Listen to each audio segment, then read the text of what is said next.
एक बाल लीला और सुना देते हैं। बड़ी प्रसिद्ध है राम जी की बाल लीला। कहते हैं एक एक खेल किया रघुनंदन ने, बचपन में मझली मैया से, विजयनी सदा की कैकेयी, हारी निज राम रमैया से। एक बाल लीला में भगवान ने खेल किया। मझली मैया माने कैकेयी माता से भगवान ने खेल किया। एक दिन अकस्मात दबे पैर आकर राम जी ने कैकेयी माता के दोनों नेत्र अपनी छोटी छोटी अंगुलियों से, हथेलियों से दबा लिए। कुछ बोले नहीं।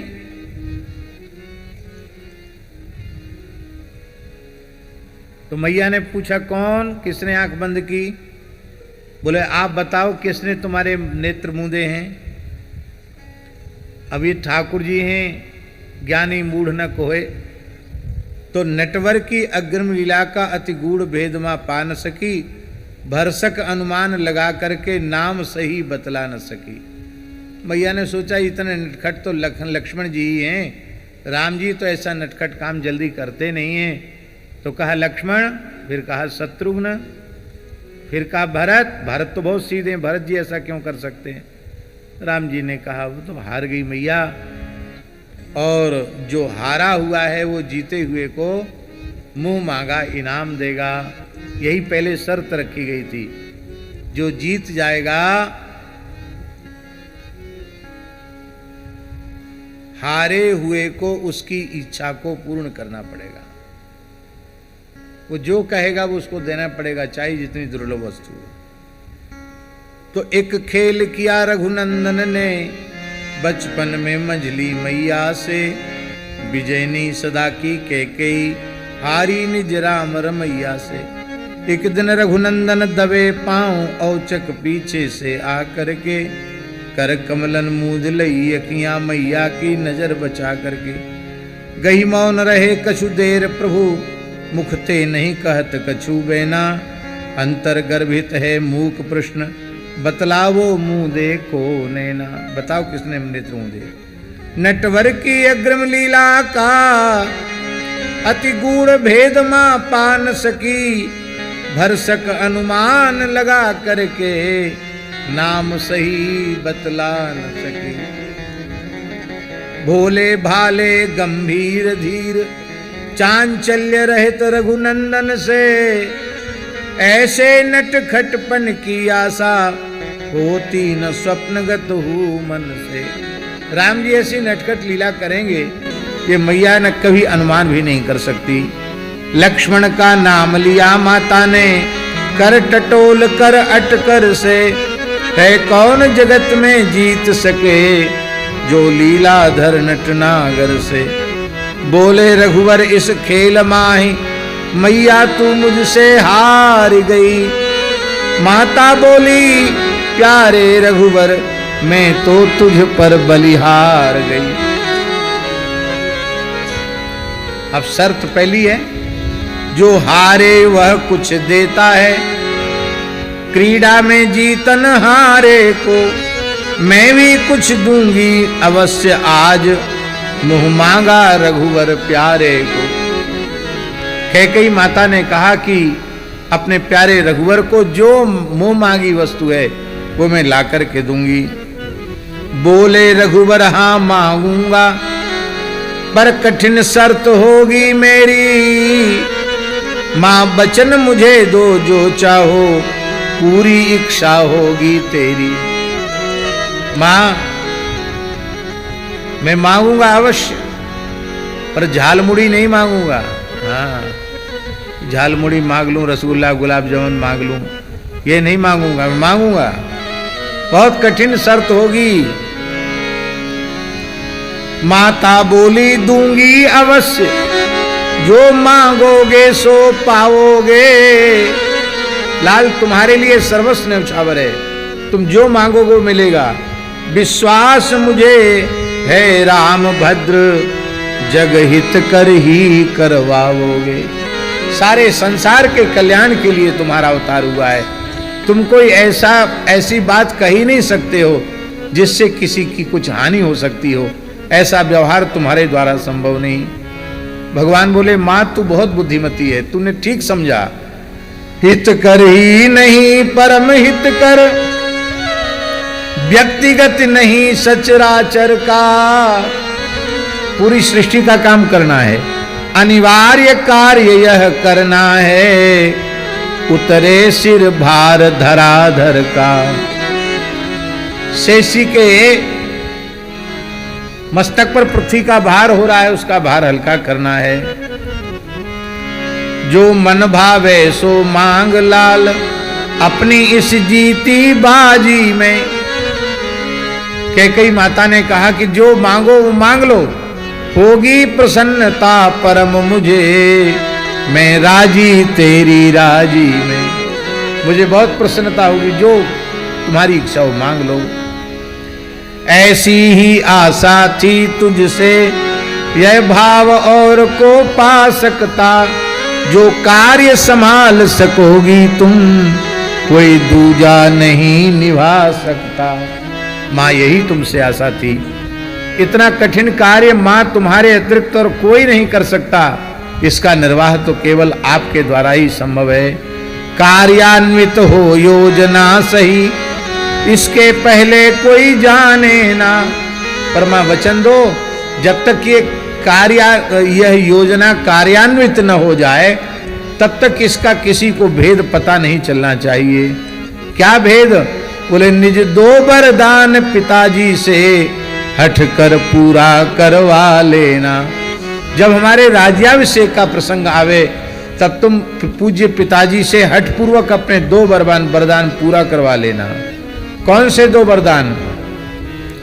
जब होए पिताजी मेरे हित, राज्याभिषेक के अभिलाषी, मां लेना तब ही मांग राम हो, वर्ष 14 बनवासी। 14 साल के लिए बनवासी हो जाएं। युवराज होए प्रिय भरत लाल, कौशल का भार संभालेंगे। भरत जी राजा हो जाएं, तब तक हम बनवासी बनकर ये पूरे संसार की जो बिगड़ी है, सब बिगड़ी बात बना लेंगे। ये सुन करके मैया कैकेयी ठिठक गई, रह गई ठिठक मजली मैया, यह कठिन काम मुझसे लोगे, कौशल उजाड़ने का कलंक अपनी मंझली मां को दोगे। अयोध्या उजड़ जाएगी और मैं कलंक की भागनी बनूंगी। रह कर जग में रह कर सबकी, रह कर जग में सह कर सबकी, हे लाल कठिन जीना होगा। सारा संसार निंदा करेगा मेरी, इतनी निंदा इतनी उपेक्षा पाकर के जिंदा रह पाना, जीवित रह पाना कठिन होगा। आजीवन सिसक सिसक होगा, अपयश कुटुंब का कटुतम विष पीना। अपकीर्ति का जहर पीना पड़ेगा। लेकिन मेरे लाल, यदि तुम्हारी प्रसन्नता इसी में है तो मैं सब कुछ सह लूंगी, पर तुम्हारा मुखकमल मुरझाया हुआ नहीं देख सकती। फिर भी यदि तुम्हें पसंद यही योजना अगर जग हित कर है। अब आगे की पंक्ति पर कैकेयी माता का वास्तविक स्वरूप है, इसलिए रामचरित्र की जननी माता कैकेयी है। कैकेयी न होती तो राम जी चित्रकूट नहीं आते, फिर कहाँ आप लोग रघुवीर मंदिर बनाते, कहाँ राम कथा सुनते, कहाँ कामदगिरी की परिक्रमा लगाते, कहाँ आरोग्य धाम बनाते, कहाँ विश्वविद्यालय बनाते। ये सब इसको तीर्थ बना दिया कैकेयी माता ने। फिर भी यदि तुम्हें पसंद यही योजना अगर जग हित कर है, पति पुत्र राज्य सुख सुयस स्वर्ग, तब रुचि पर सकल न्योछावर है। हे राघव, तुम्हारी प्रसन्नता के ऊपर, तुम्हारी रुचि पर पुत्र भी न्योछावर है, पति भी न्योछावर है, यश कीर्ति स्वर्ग सब कुछ न्योछावर है। इस तरह जगत के हित कारण योजना बनी सुखशीलाए, कैकई मातु निमित्त मात्र, यह नारायण प्रभु लीला है। इसलिए राम जी ने भरत जी से कहा कि जिन्होंने संतों की सभा का सेवन नहीं किया है, वे ही जड़मती माता कौशल्या का कैकई को दोष देंगे। जिन्होंने संतों की सभा का सेवन किया है, वे कैकई माता को दोष नहीं दे सकते। पूज्य श्री बक्सर वाले महाराज जी कैकई माँ के चरित्र का इतना सुंदर महिमा मंडन करते थे कि दूसरा कोई उदाहरण उपलब्ध नहीं होता। दूसरे पूज्य श्री संत गोपालाचार्य जी महाराज भी कैकई माँ के चरित्र को बहुत अद्भुत तरीके से कहते थे। एक बात चित्रकूट में हम बड़ी विनम्रता पूर्वक निवेदन कर रहे हैं, शायद पहले कही कि नहीं कही, स्मरण में नहीं है। पूज्य संत श्री गोपालाचार्य जी महाराज ने कहा था एक बार अत्यंत एकांत में कि श्री राम जी के अवतार काल में हम अयोध्या में 3 लोग ऐसे थे जिन्होंने सबने कैकई को क्षमा कर दिया, पर श्री राम जी के प्रति अधिक प्रेम होने के कारण कैकई की उपेक्षा ही करते रहे। कैकई के महात्म्य को स्वीकार नहीं किया, कैकई के प्रति निंदा वचन हमारे मुंह से निकले, उसके कारण हम लोगों को बार बार जन्म लेना पड़ा। और हम 3 जन्म लेकर भजन किया और खूब श्रेयस गान किया, कैकई माता का श्रेयस गान किया। तो बोले अब कलयुग में हम तीनों का आखिरी जन्म है। बोले उनमें एक तो हूं मैं, वशिष्ठ पुत्र सुयज्ञ। राम जी के प्रति अधिक प्रेम होने के कारण क्षमा नहीं कर पाए कैकई माँ को, लेकिन अब समझ में आया कैकई जी का स्वरूप क्या है। और उनमें दूसरे महापुरुष हैं पूज्य बक्सर वाले मामा जी। और बोले मामा जी चले गए तब हम बहुत दुखी थे, तब उन्होंने एकांत में बताया था। बोले हम भी अब इस समय पे जाने वाले हैं। बोले इस कार्तिक में हम भी चले जाएंगे, हम भी लौट के नहीं आएंगे। और कार्तिक गोपाष्टमी के दिन ही पूज्य श्री संत गोपालाचार्य जी महाराज भगवत धाम प्रयाण किए। और बोले हमने कहा महाराज जी तीसरा कौन है? वो इसलिए तीसरे का नाम हम आपको नहीं बताएंगे।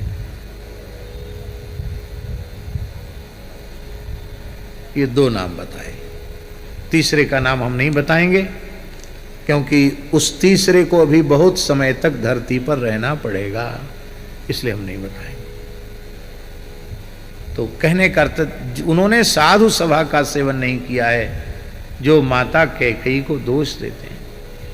इससे सिद्ध होता है कि पूज्य बक्सर वाले मामा जी और श्री संत गोपालाचार्य जी महाराज सामान्य कोटि के महापुरुष नहीं थे। भगवत लीला, अवध लीला, मिथिला लीला, चित्रकूट लीला, सब लीलाओं को प्रत्यक्ष आंखों से उन्होंने देखा था। हम लोग भाग्यशाली हैं जो ऐसे महापुरुषों का मंगलमय दर्शन हम लोगों को प्राप्त हुआ। श्री सीताराम प्रतिदिन सत्संग एवं दर्शन के लिए श्री महाराज जी के ऑफिशियल चैनल को जरूर सब्सक्राइब करें।